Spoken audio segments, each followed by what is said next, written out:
Berarti gue selesai 23 ini ya, 2303. Oke. Selamat malam, Pak Sparta dan teman-teman sekalian. Perkenalkan kami dari kelompok 4 yang beranggotakan 3 orang. Di sini saya membawa bersama 2 teman.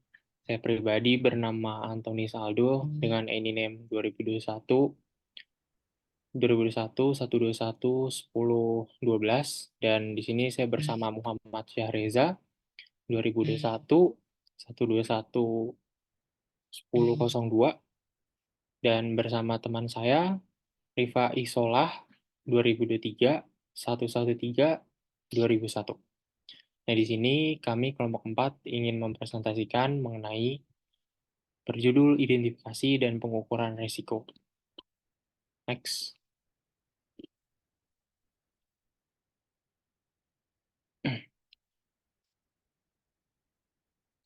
Jadi untuk pendahuluan yang pertama, di sini sebelum masuk ke dalam materinya, alangkah baiknya saya menjelaskan mengenai apa sih atau apa itu arti dari risiko. Jadi risiko itu selalu bersangkutan dengan semua hal, baik itu pekerjaan, baik itu perusahaan, baik itu apa yang kita kerjakan sekarang. Nah, saya mengutip dari Wikipedia, risiko itu adalah bahaya, akibat, atau konsekuensi yang dapat terjadi akibat sebuah proses yang sedang berlangsung atau kejadian yang akan datang. Nah, dalam bidang asuransi, risiko dapat diartikan sebagai suatu keadaan ketidakpastian di mana jika jadi suatu yang tidak dikehendaki dapat menimbulkan suatu kerugian.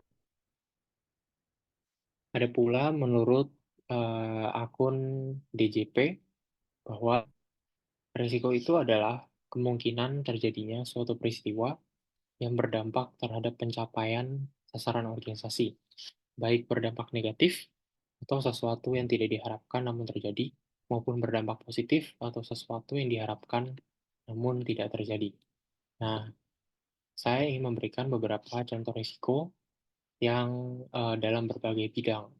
Nah, ini menurut saya risiko-risiko atau contohnya itu dalam berbagai bidang seperti bidang keuangan, bidang kesehatan, bidang proyek, bidang keamanan cyber, kemudian ada bencana alam, terus bidang usaha dan pencurian identitas. Nah, di sini jika risiko tidak bisa diidentifikasi, maka risiko tidak bisa diukur. Nah, jika risiko tidak bisa diukur, maka sebaliknya, maka manajemen tidak bisa mengelola risiko dengan baik. Next.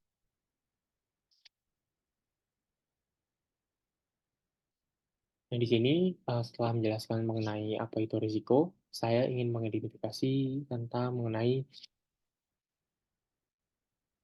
secara umum langkah-langkah dalam identifikasi. Identifikasi apa? Identifikasi dan pengukuran risiko adalah sebagai berikut. Nah, ini terdapat dua. Yang pertama, mengidentifikasi risiko dan mempelajari karakteristik risiko.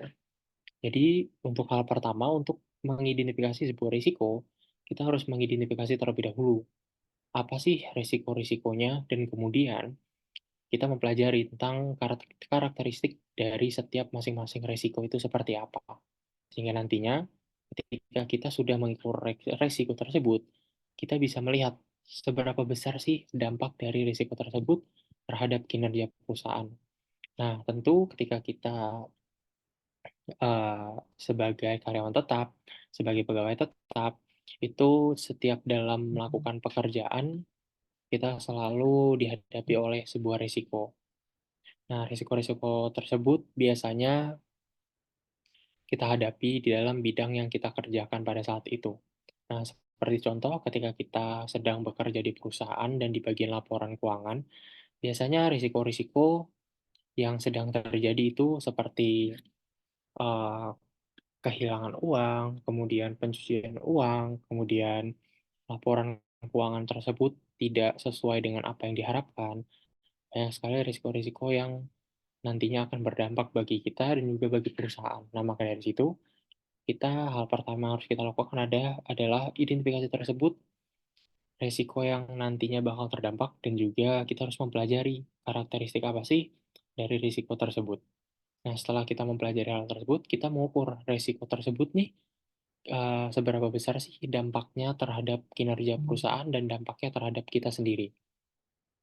Nah, setelah kita menentukan terhadap kita sendiri dan terhadap kinerja perusahaan, kita menentukan prioritas risiko yang nantinya akan kita jalani atau yang nantinya akan kita hadapi sehingga nanti kita bisa mencegah risiko tersebut. Next.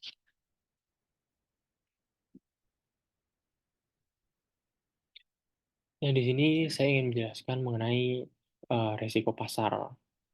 Pengertian dari risiko pasar. Jadi, sebelum kita lebih lanjut mengenai risiko pasar, saya menjelaskan terlebih dahulu apa sih risiko pasar.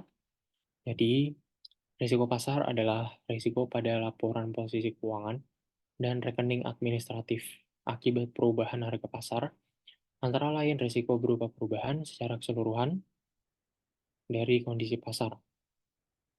Nah, termasuk risiko perubahan harga opsi. Nah, ini apa saja sih yang terdiri dari risiko pasar?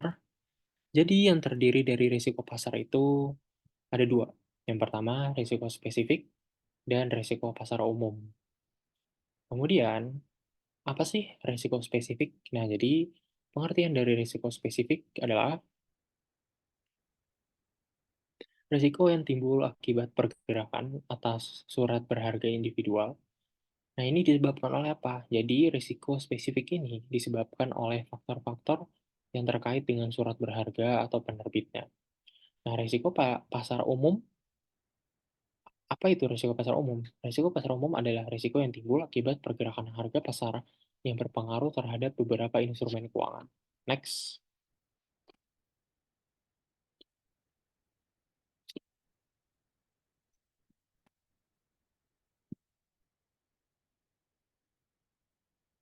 Nah, di sini sesuai dengan jenis-jenis risiko tadi tersebut, jadi risiko pasar itu dibagikan menjadi dua, yaitu risiko spesifik dan juga risiko umum, risiko pasar umum.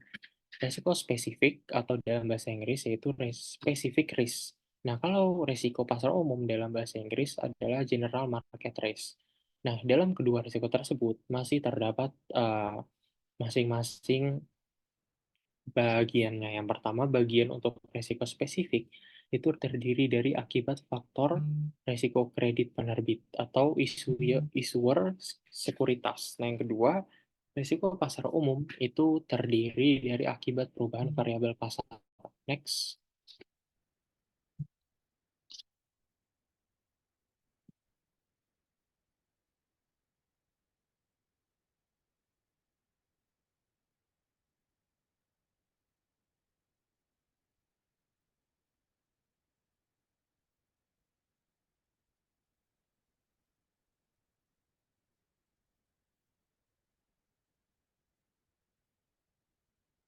Nah, selanjutnya saya ingin menjelaskan mengenai apa sih kategori risiko pasar. Jadi, ada 4 kategori risiko pasar.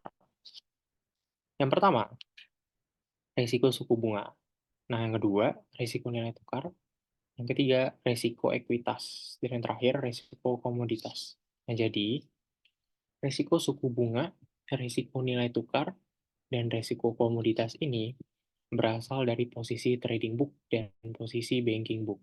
Sedangkan risiko ekuitas berasal dari posisi trading book. Next.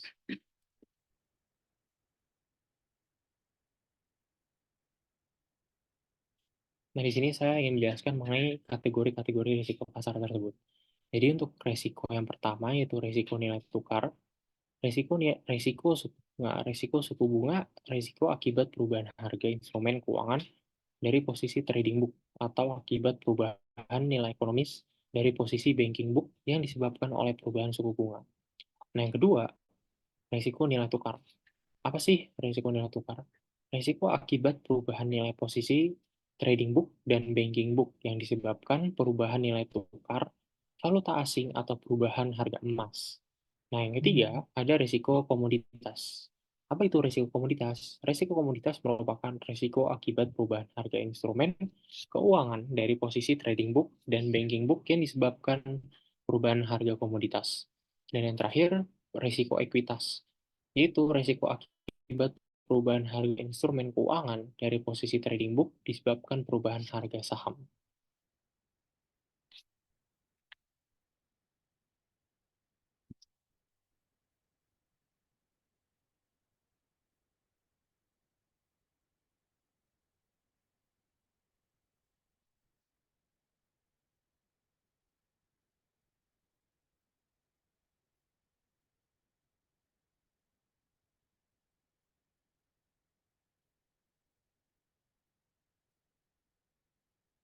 Nah, selanjutnya siklus manajemen risiko atau mapping risiko. Jadi ada 3 tahap. Untuk tahap pertama, risiko perlu diidentifikasikan. Nah, kemudian setelah diidentifikasi, perlu dipelajari dan analisa karakteristik terlebih dahulu mengenai risikonya, serta melakukan evaluasi. Nah, pemahaman yang baik terhadap karakteristik risiko akan bermanfaat untuk merumuskan metode yang tepat untuk mengelola risiko. Nah, tahap kedua adalah menentukan skala prioritas risiko. Jadi, di mana kuantifikasi risiko merupakan salah satu komponen yang penting karena kita bisa mengukur bobot risiko dan dampaknya terhadap kinerja perusahaan. Dan tahap ketiga adalah fokus pada risiko yang paling relevan, yang memiliki dampak paling besar dan probabilitas paling besar. Tahap keempat adalah mengelola risiko sehingga tidak mengganggu kinerja perusahaan. Next.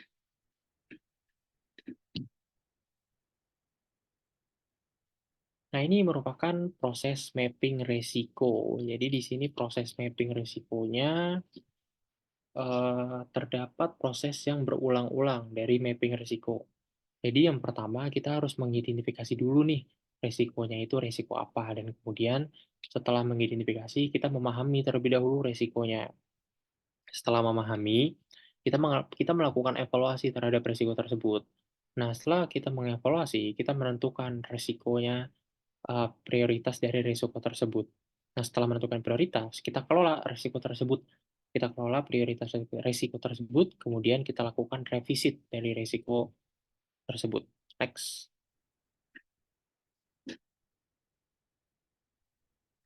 Nah, di sini saya menaruh gambar dari analisis sekuen risiko.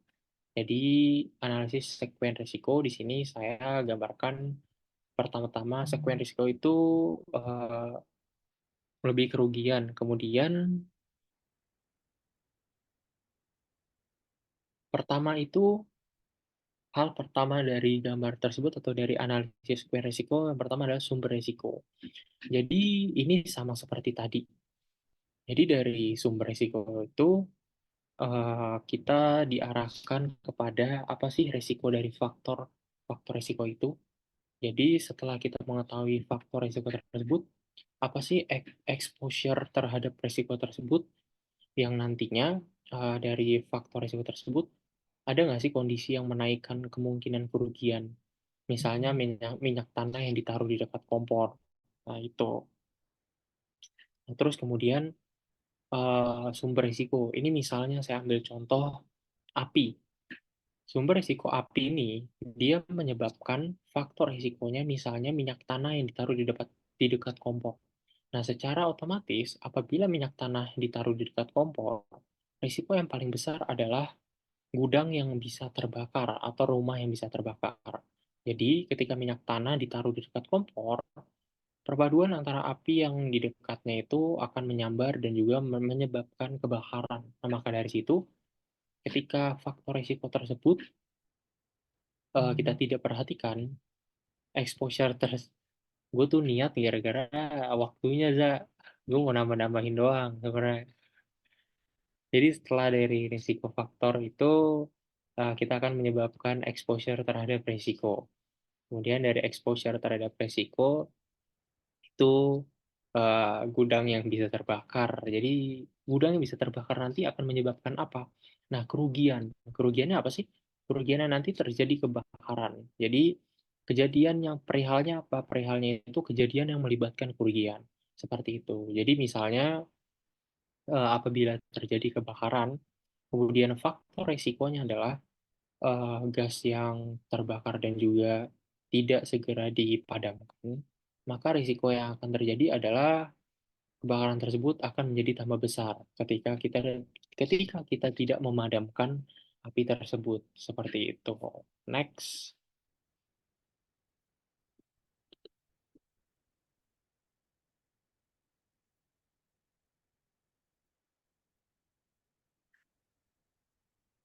Nah, ini kan bagiannya lu ya, Bang ya. Nah, ini gue diem dulu sampai 2303 nanti baru lu ngomong ya, Bang.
Halo semuanya.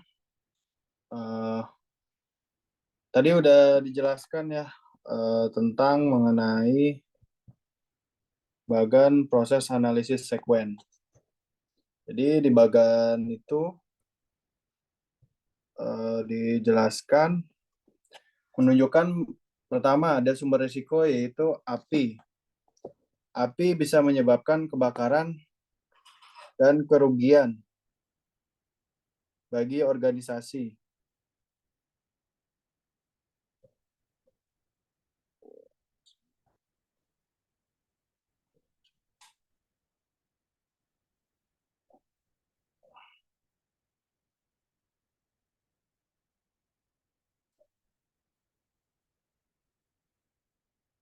Ya, api bisa menyebabkan kebakaran dan kerugian bagi organisasi. Kemudian ada faktor risiko atau risk factor yang menjadi katalis, yaitu mempercepat terjadinya resiko. Risk factor tersebut adalah minyak tanah yang disimpan di dekat kompor. Situasi tersebut akan meningkatkan kemungkinan terjadinya kebakaran. Jika terjadi kebakaran, maka bangunan yang ditempati akan terbakar. Maka gedung yang memiliki exposure terhadap resiko kebakaran, kemudian terjadi hal yang tidak kita inginkan, yaitu kebakaran.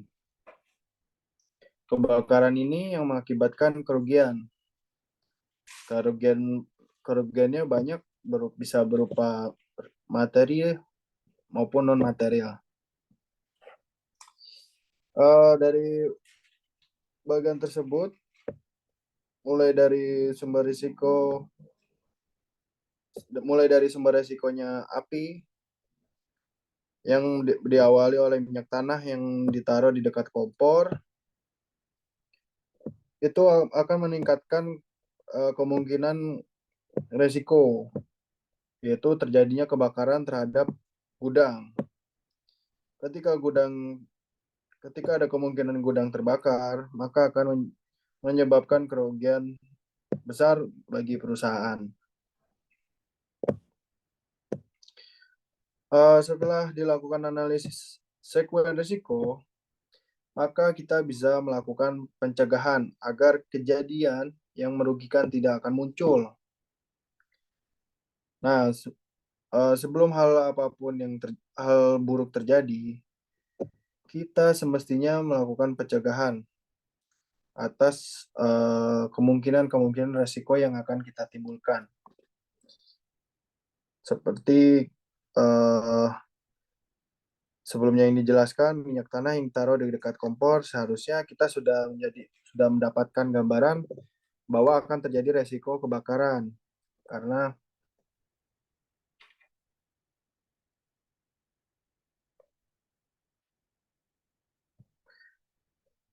ya, karena kita tahu jika minyak tanah yang ditaruh dekat kompor itu akan meningkatkan resiko terjadinya kebakaran. Tuh. Oke, lanjut. Kita ke slide ke-12. Sebelumnya. Ya. Nah, setelah dilakukan analisis sekuen risiko, maka kita bisa melakukan pencegahan agar kejadian yang merugikan tidak muncul. Contoh, api tidak bisa dihilangkan karena dalam kondisi tertentu membantu manusia. Oleh karena itu, kita dapat menghindari risk factor, misalnya dengan menjauhkan minyak dari kompor. Alternatifnya, kita bisa mengganti kompor listrik atau tidak perlu minyak tanah. Yang jadi masalah ketika kita mengganti kompor listrik, itu akan meningkatkan tegangan yang diperlukan suatu bangunan, yang mana itu akan meningkatkan resiko kenaikannya cost atau biaya operasional. Nah, ini akan merugikan bagi perusahaan untuk meningkatkan daya. Atau alternatif lain, antisipasi dengan menyediakan tabung pemadam kebakaran dan membuat bangunan tahan api. Nah, antisipasi atau pencegahan ini memang memerlukan biaya lebih. Contoh seperti tadi kompor listrik. Nah, tadi kompor listrik yang pasti akan membutuhkan tegangan yang tinggi. Memang kita terhindar dari resiko terjadinya kebakaran karena kita menggunakan kompor listrik.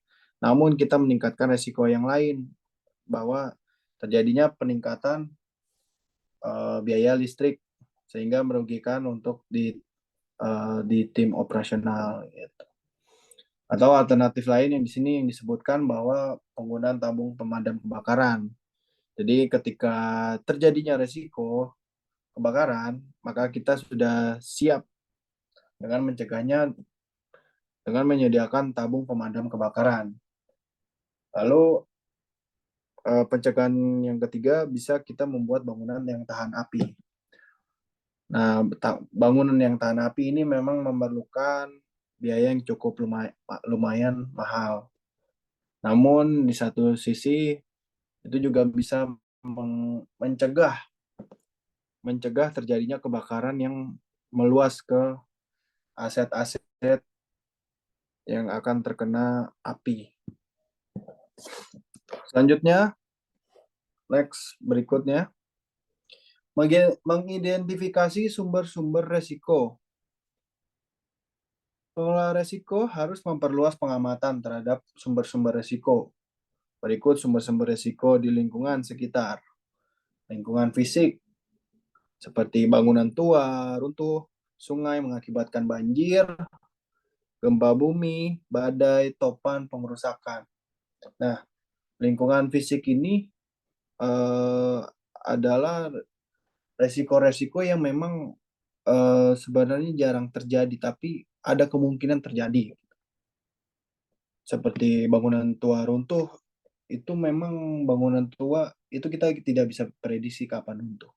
Tapi kita bisa mencegahnya dengan merawat bangunan tersebut, seperti ketika ada genteng bocor, kita langsung buru-buru tambah. Terus ketika kita tahu ada tiang-tiang yang mulai keropos, mungkin kita bisa memperbaharuinya. Lalu ada juga disebutkan sungai mengakibatkan banjir. Nah, banjir ini berasal dari mana? Banjir ini berasal dari memadatnya sampah-sampah yang menumpuk di sungai. Oleh karena itu, kita bisa mencegahnya dengan membuang sampah itu ke tempat pembuangan akhir. Atau kita bisa lapor ke tim Oren atau ke pemerintah pemerintah setempat, pemerintah daerah setempat untuk segera membersihkan sungai atau kali yang tergenang oleh sampah. Nah, gempa bumi. Gempa bumi adalah bencana alam yang memang tidak bisa kita kontrol atau kendalikan. Memang pencegahannya mungkin kita bisa menggunakan bangunan yang tahan gempa atau memang bangunan yang murah supaya ketika terjadinya gempa bumi itu kita tidak kehilangan terlalu banyak dalam materi. Gempa bumi, badai topan, pengerusakan itu adalah resiko-resiko yang memang kemungkinannya kecil, tapi pasti mungkin akan terjadi. Ya memang kita harus pertimbangkan itu, cuman mungkin kita kasih asumsi resiko tersebut akan terjadi 10% atau 20% gitu. Nah, selanjutnya ada sumber resiko lingkungan sosial. Misalnya ada kerusuhan sosial, demonstrasi, konflik masyarakat, pemogokan pegawai, pencurian, perampokan. Nah, kita mulai dari kerusuhan sosial dan demonstrasi. Kerusuhan sosial atau demonstrasi ini bisa kita prediksi dengan kita bisa selalu update mengenai berita-berita di televisi ataupun di sosial media tentang kerusuhan sosial apa nih yang sedang terjadi. Yang mana apakah kerusuhan ini terjadi di lingkungan terdekat perusahaan atau memang jauh gitu. Terjadinya demonstrasi, mungkin terjadi demonstrasi di lingkungan internal atau pegawai, atau terjadinya demonstrasi di lingkungan eksternal yang akan mempengaruhi kinerja perusahaan, yang mana mempersulit transportasi pegawai untuk mencapai ke kantor. Lalu ada juga konflik masyarakat, pemupukan pegawai, itu juga termasuk faktor sumber risiko di lingkungan sosial. Pencurian dan perampokan itu juga termasuk. Selanjutnya ada lingkungan politik, perubahan perundangan, perubahan peraturan, konflik antar negara. Nah, di sini disebutkan perubahan perundangan. Nah, perubahan perundangan mungkin akan terjadi ketika terjadinya eh, belum belum. Nah, perubahan perundangan ini mungkin akan terjadi ketika terjadinya pergantian kabinet atau pergantian sistem pemerintahan, atau yang mungkin kita sekarang alami, yaitu pergantian presiden, yang mana ini akan terjadi 5 tahun sekali, atau mungkin sesuai keputusan presiden, yang mana itu tidak bisa kita prediksi. Nah, selanjutnya ada perubahan peraturan dan konflik antar negara. Nah, konflik antar negara mungkin kita bisa prediksi dengan kita bisa selalu update mengenai uh, sosial media atau sumber informasi dari media mengenai konflik antar negara yang kita tempati dengan negara yang berlawanan. Selanjutnya ada lingkungan legal. Gugatan karena gagal mematuhi peraturan. Nah, ini terjadi mungkin karena adanya gugatan, misalnya terjadi konflik antar masyarakat dengan perusahaan. Mungkin misalnya ada eksploitasi yang berlebih di lingkungan yang mana mengakibatkan kerugian bagi masyarakat setempat. Akhirnya masyarakat setempat mereka mau melakukan gugatan kepada pemerintah bahwa perusahaan ini telah merugikan masyarakat setempat karena bla bla bla bla bla. Ini bisa jadi sumber resiko yang akan terjadi di suatu perusahaan. Selanjutnya ada lingkungan operasional seperti kecelakaan kerja, kerusakan mesin, kegagalan sistem komputer, serangan virus terhadap komputer.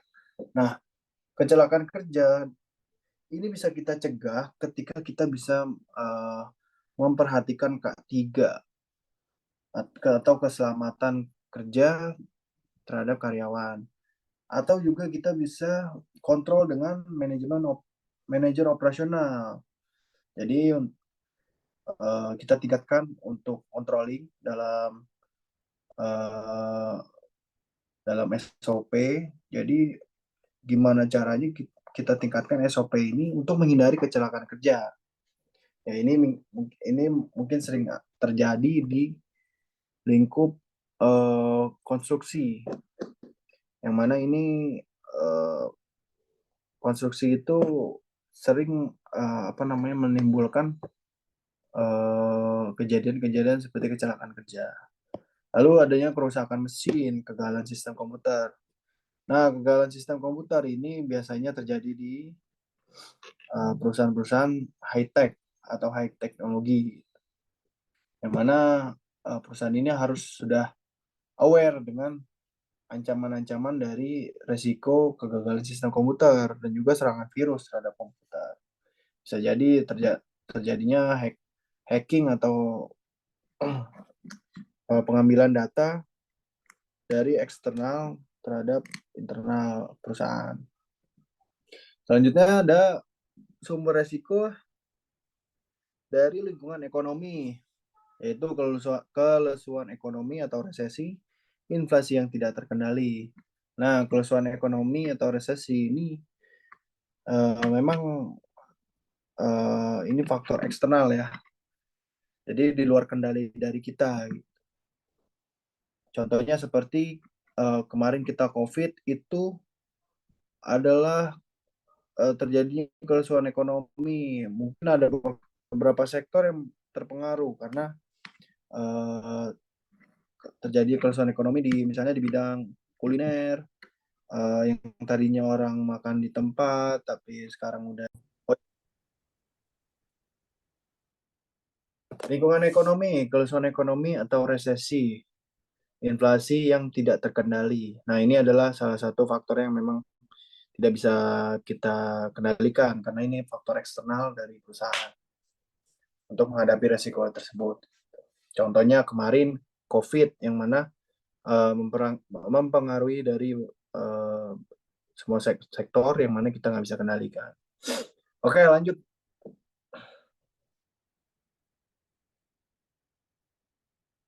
Lanjut.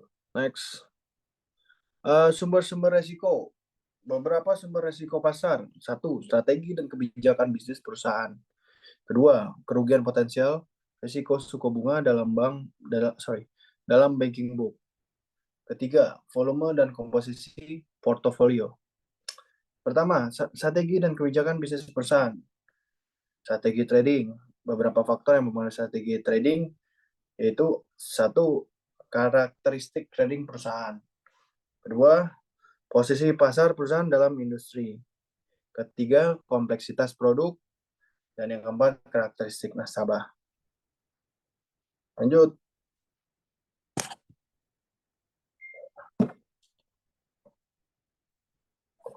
Lanjut. Sumber risiko strategi bisnis terkait suku bunga pada banking book. Beberapa indikator yang digunakan yaitu karakteristik aktivitas bisnis yang berdampak pada risiko suku bunga pada banking book dan karakteristik nasabah utama. Posisi pasar dalam industri dan karakteristik nasabah. Kedua, kerugian potensial risiko suku bunga dalam banking book. Dua parameter yang digunakan yaitu A, exposure interest rate in banking book berdasarkan gap report, perspektif pendapatan dan perspektif nilai ekonomis. B, unrealized loss surat berharga dibandingkan dengan modal.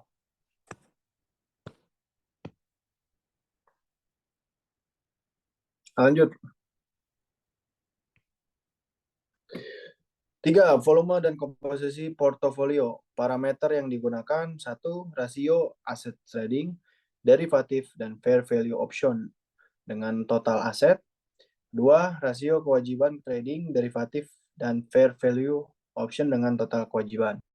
Ketiga, rasio total structure product dengan total aset. Keempat, rasio potensi keuntungan atau kerugian dari aset trading, derivatif, dan fair value option dengan pendapatan operasional. Lanjut. Tiga, volume dan komposisi portofolio. Parameter yang digunakan. Yang kelima, total derivatif dengan total aset. Keenam, rasio posisi devisa neto dengan total modal. Yang ketujuh, rasio ekuitas kategori available for sale dengan total modal. Yang kedelapan, rasio aset keuangan sisa jatuh tempo di atas 1 tahun dengan kewajiban keuangan sisa jatuh tempo di atas 1 tahun. Lanjut. Dengan mengamati sumber risiko, maka kita bisa memperoleh gambaran risiko-risiko apa aja yang mungkin muncul dalam membahayakan organisasi. Berikut alternatif kategori risiko. Konsumen, keluhan dari konsumen yang mengakibatkan kekecewaan dan tidak mau lagi membeli produk perusahaan. Konsumen merasa dirugikan dan kemudian menuntut perusahaan. Kedua, supplier. Pasokan dari supplier tidak tepat waktu atau terlambat atau terspesifikasinya berbeda. Yang ketiga, pesaing. Pesaing meluncurkan produk baru yang lebih baik. Pesaing menurunkan harga yang bisa meningkatkan persaingan harga sehingga menurunkan keuntungan perusahaan. Yang keempat, regulator. Perusahaan gagal memenuhi peraturan atau perundang-undangan. Nah, lanjut. Teknik lain pendukung identifikasi risiko. A. Metode pelaporan keuangan. B. Menganalisis flowchart kegiatan dan operasi perusahaan. C. Analisis kontrak. D. Catatan statistik kerugian dan laporan kerugian perusahaan. E. Survei atau wawancara terhadap manajer. Lanjut. Metode laporan keuangan. Untuk mengidentifikasi risiko dimulai dengan melihat rekening-rekening dalam laporan keuangan. Kemudian dianalisis risiko apa saja yang mungkin muncul dari laporan keuangan tersebut.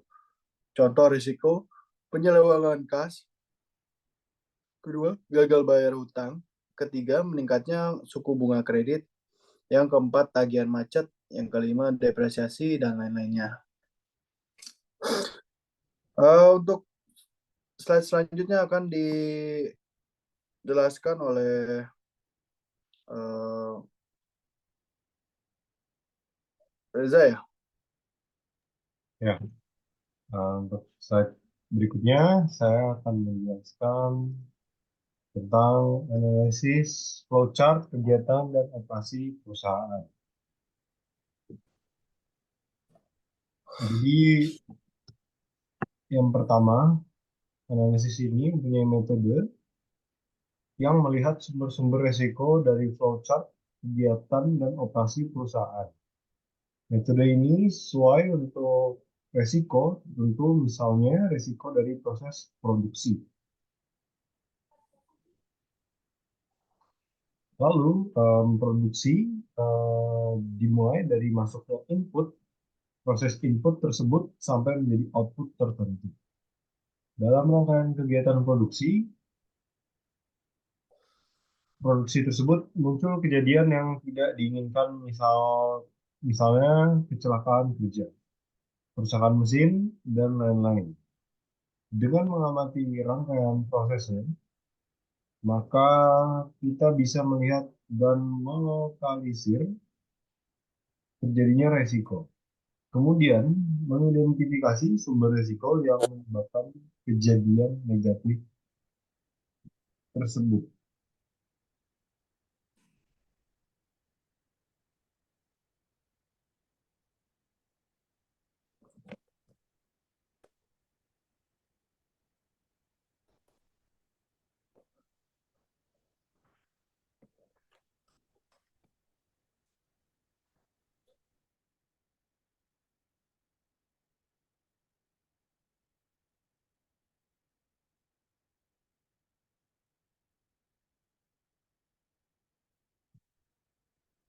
Analisis kontrak. Analisis kontrak bertujuan melihat risiko yang bisa muncul karena kontrak tertentu.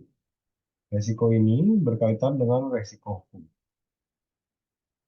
Spesifikasi kontrak yang tidak benar menimbulkan celah yang bisa dimanfaatkan oleh pihak-pihak yang tidak bertanggung jawab. Oleh karena itu, dalam membuat kontrak, sebaiknya ditulis dalam bahasa yang jelas dan menyinggung untuk memaksimalkan resiko seperti resiko tuntutan hukum atau ganti rugi.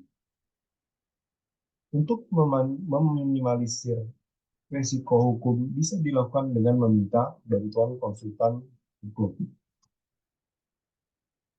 Catatan statistik kerugian dan laporan keuangan perusahaan. Jika perusahaan memiliki database yang baik, perusahaan bisa mencatat kerugian-kerugian yang dialami dan menetapkan standar normal tertentu untuk setiap kejadian. Jika kejadian muncul dengan catatan yang tidak normal, maka manajer risiko bisa memeriksa lebih lanjut penyebabnya. Tidak normalan bisa terjadi karena frekuensi yang terlalu sering atau nilai kerugian yang terlalu tinggi. Analisis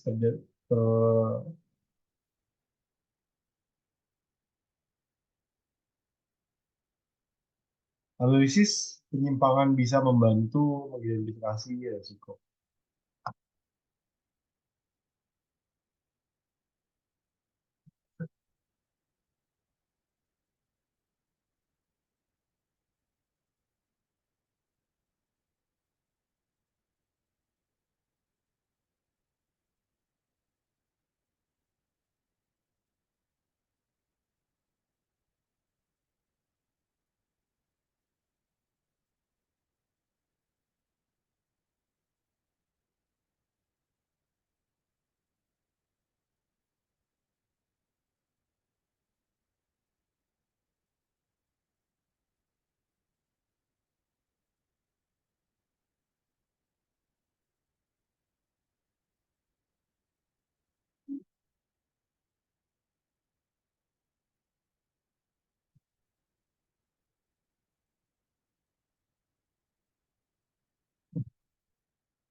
Survei atau wawancara. Manajer merupakan pihak yang paling tahu operasi perusahaan, termasuk resiko-resiko yang dihadapi perusahaan.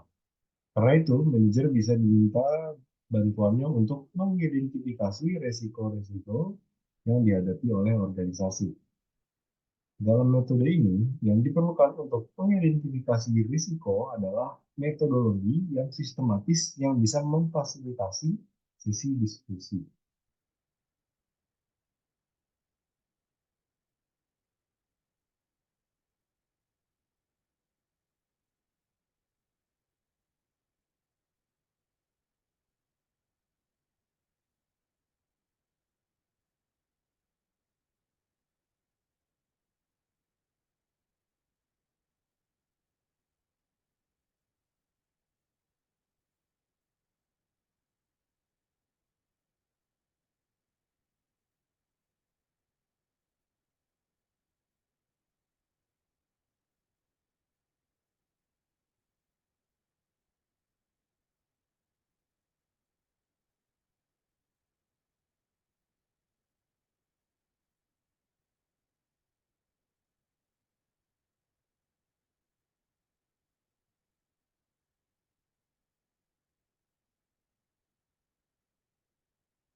Ilustrasi, United Grain Growers, perusahaan yang bergerak di bidang pertanian di Kanada, melakukan interview atau brainstorming antara manajer perusahaan dengan manajer risiko untuk mengidentifikasi risiko.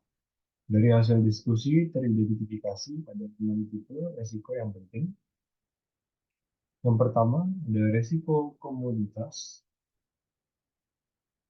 yang kedua ada risiko cuaca,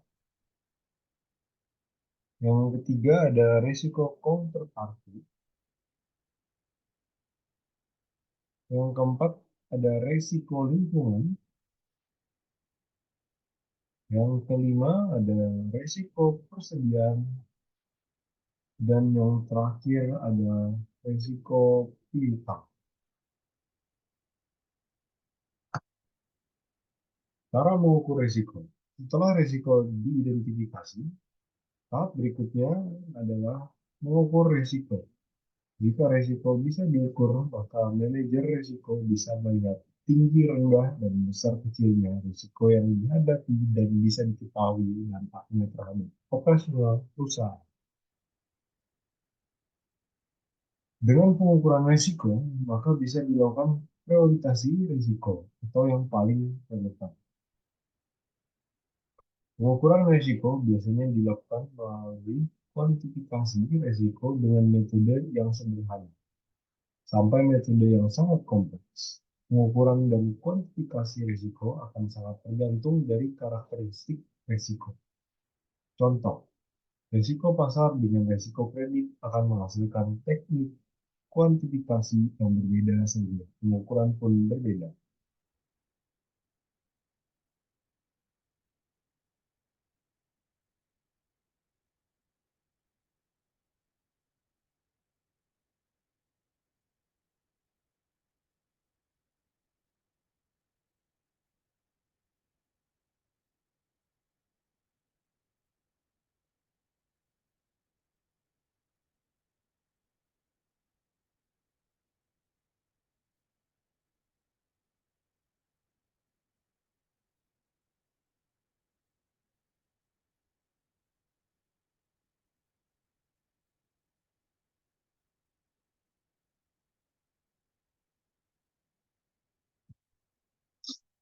Nah, di sini ada tabel pengukuran untuk beberapa risiko. Nah, di sini ada 7 tipe risiko dan ada definisi dan teknik pengukurannya. Yang pertama, ada tipe risiko pasar, yang memiliki definisi harga pasar bergerak ke arah yang tidak menguntungkan atau merugikan. Nah, cara menghitungnya menggunakan teknik pengukuran value at risk atau PAR atau stress testing. Dan yang kedua, ada risiko kredit yang didefinisikan konsumen tidak bisa membayar kewajiban pada perusahaan.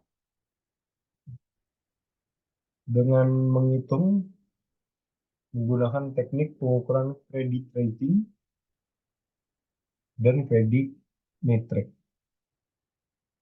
Tipe ketiga ada resiko perubahan tingkat bunga yang didefinisikan tingkat bunga berubah yang mengakibatkan kerugian pada portofolio perusahaan yang diukur dengan teknik pengukuran metode pengukuran jangka waktu dan durasi.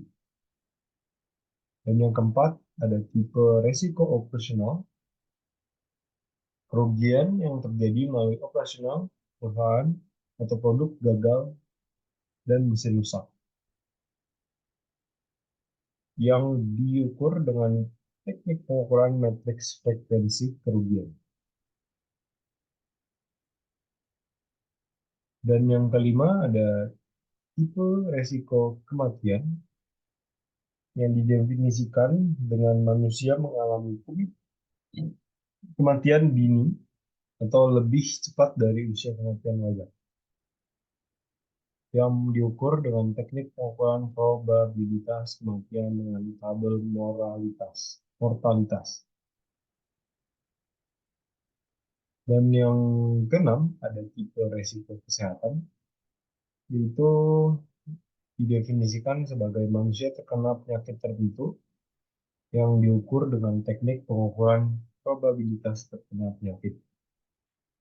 Dan yang terakhir ada tipe resiko teknologi yang didefinisikan dengan perubahan teknologi mempunyai konsekuensi negatif terhadap perusahaan.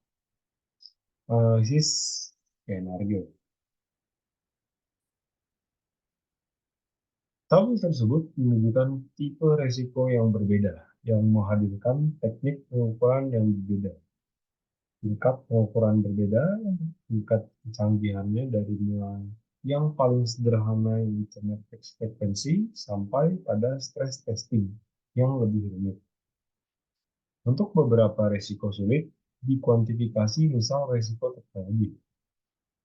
Tipe resiko ini menggunakan teknik analisis skenario, yaitu mengembangkan beberapa skenario dan melihat dampaknya terhadap organisasi. Matriks frekuensi dan signifikasi. Teknik pengukuran yang cukup sederhana adalah mengelompokkan risiko dalam dua dimensi, yaitu frekuensi dan signifikansi. Proses tersebut melakukan dua hal, yaitu mengembangkan standar risiko yang pertama dan menerapkan standar tersebut untuk risiko yang telah teridentifikasi yang kedua. Di sini mempunyai contoh, yaitu dengan contoh manajer risiko membuat standar frekuensi munculnya kejadian yang merugikan dengan menggunakan 3 kriteria, misal frekuensi rendah, sedang, dan menengah untuk membuat signifikansi kerugian dengan normal dan menengah serius. Setelah ditetapkan standar untuk dua dimensi, maka langkah berikutnya adalah menerapkan teknik tersebut untuk menerapkan evaluasi risiko tersebut.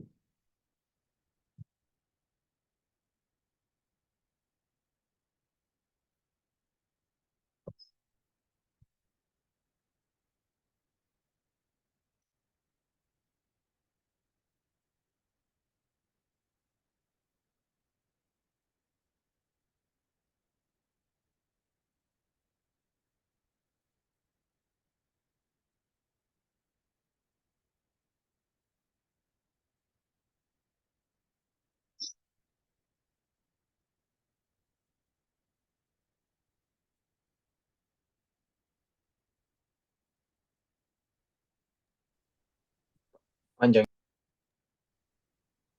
panjangin aja. Ilustrasi evaluasi terhadap kesalahan manusia atau human error. Dalam pemrosesan transaksi dengan menggunakan dua standar, baik untuk frekuensi atau signifikansi. Berdasarkan pengalaman masa lalu, kejadian seperti ini sering terjadi. Manusia melakukan kesalahan jika kesalahan atau tidak konsentrasi. Maka ketika manusia tidak berkonsentrasi, mendapatkan evaluasi terhadap kesalahan manusia atau human error. Berdasarkan informasi risiko, kesalahan manusia dalam proses transaksi bisa dikategorikan sebagai frekuensi tinggi dan signifikasi yang rendah. Nah, di sini